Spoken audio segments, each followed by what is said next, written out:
Welcome to our TED Talk today. We'll be talking about the Shinto religion. The Shinto is an indigenous religion mainly focused and practiced in Japan. Shinto is deeply rooted into the Japanese people and traditions. Shinto gods, they call them kami. They are sacred spirits which take the forms of living things and concepts important to life, such as rain, natural disasters, nature, earth, and fertility. Shinto is one of the main religions in Japan alongside from Buddhism.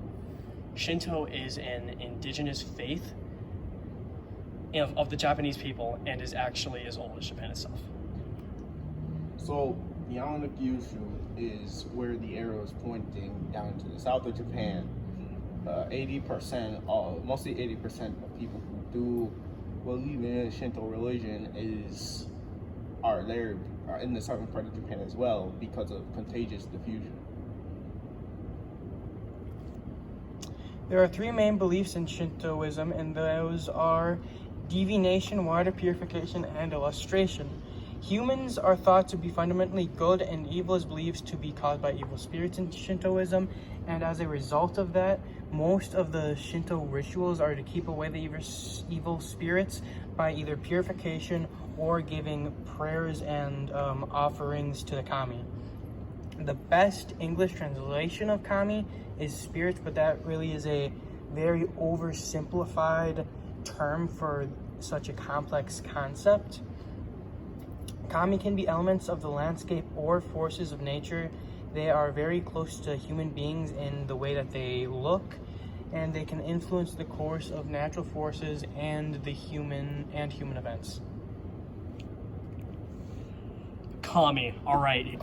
These are the 7 gods of the kami. First one we have is Tenjin. Tenjin is the kami of education, literature, and scholarship. Tenjin is just basically he's the oldest of these 7 gods. He is just the go-to person for knowledge. Next one we have is Izanami and Izanagi. These two actually created the island of Japan. Next up we have Hachiman. Hachiman is the god of war and military arts. He is there to help guide his warriors on their way to mastery. Next god we have is Raijin. Raijin is the god of the sky. He's like the person that like thunder, lightning, wind, rain. He's like just the god of like all of that. Next up we have is Amaterasu. Amaterasu, the goddess of the sun.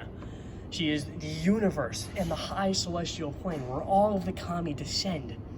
She is the person that made all of these gods descend. She is the god of the gods. She is like the main powerhouse of all of these ones. Next god we have is Inari. Inari, she is the Shinto god of industry, prosperity, and finance, and agriculture. Next god is Benzaiten. Benzaiten is the luckiest out of these 7 gods.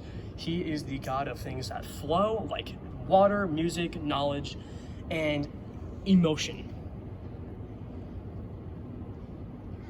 Next we have the fashion of Shinto.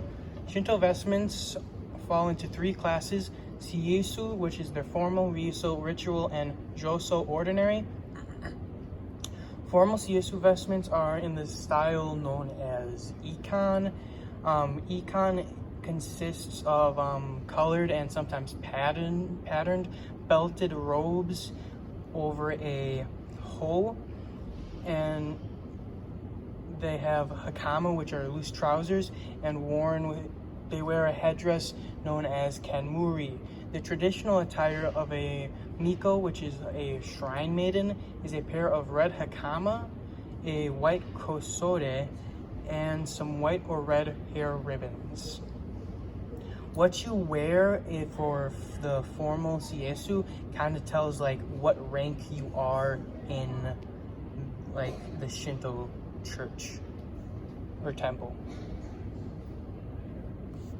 So, the top left, top middle, and the top right are all formal vestments for priests of the highest rank. But the top left one is first rank. the top middle and second rank, and the top right one is third and fourth. The bottom left is the Saifuku, and it's they're just ritual vestments. The bottom middle is Kiriginu, which is for ordinary wear. And then the bottom right are the everyday garments of Shinto, priest with devotion. The left one here is the Miko costume, and the right one is Miko, but ordinary wear. So, in cultural architecture, the sanctuary or the Honden is also called the Shinto, is the most sacred building of the shrine and intended purely for the use of enshrined kami. The kami in itself it has no material resistance. It's usually represented physically by a mirror or sometimes by a statue.